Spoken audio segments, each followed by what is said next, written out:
Capturing responses is great, but having them instantly available as printable documents is even better. So we've introduced a new Generate Submission Document setting. That creates and stores PDF copies of every submission. Let's learn how to use them. Navigate to the Forms, Surveys, or Quizzes tab inside the Sites section. Select the Settings tab from the top menu. Toggle Generate Submission Document on.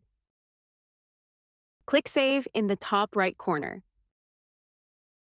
The PDF generation allows you to improve your record keeping. Maintain a backlog of submissions that help you share important information without including raw data, and more accurately evaluate submissions even upon repeated responses. Every new submission automatically generates and stores a PDF, allowing you to access it anytime in the Contacts Documents section or use it across supported CRM workflows. We hope you enjoy it.